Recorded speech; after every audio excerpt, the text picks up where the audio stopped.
10 محرم الحرام کا دن بہت ہی فضیلت اور برکت والا دن ہے، اور 10 محرم الحرام یعنی یوم عاشوراء کے دن کے ساتھ بہت سی باتیں مخصوص ہیں۔ یوم عاشوراء کو انبیاء کرام علیہ السلام سے خصوصی نسبت حاصل ہے۔ یوم عاشوراء کو حضرت سیدنا موسیٰ کلیم اللہ علیہ السلام کی مدد کی گئی اور فرعون اور اس کے پیروکار اس میں ہلاک ہوئے۔ حضرت سیدنا نوح علیہ السلام کی کشتی جودی پہاڑ پر ٹھہری۔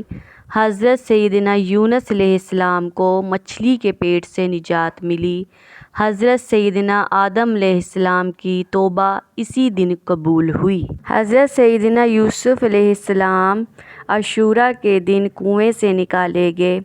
اسی دن حضرت سیدنا عیسیٰ علیہ السلام کی ولادت ہوئی اور اسی دن آپ علیہ السلام کو آسمان پر اٹھایا گیا۔ عاشوراء کے دن ہی حضرت سیدنا داؤد علیہ السلام کی توبہ قبول ہوئی۔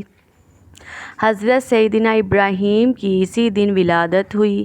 حضرت سیدنا یعقوب علیہ السلام کی بینائی کی کمزوری اسی دن ہی دور ہوئی۔ 10 محرم الحرام کے دن ہی حضرت سیدنا ادریس علیہ السلام کو آسمان پر اٹھایا گیا۔ اسی روز ہی اللہ تعالیٰ نے حضرت سیدنا ایوب علیہ السلام کی آزمائش دور فرمائی۔ یوم عاشوراء کو ہی حضرت سیدنا سلیمان علیہ السلام کو بادشاہت عطا ہوئی۔ اس زمین پر آسمان سے پہلی بارش یوم عاشوراء کے دن ہی ہوئی۔ اسی دن نواسۂ رسول سیدنا حضرت امام حسین علیہ السلام اور ان کے گھرانے کی کربلا میں تپتے ہوئے صحرا میں شہادت ہوئی۔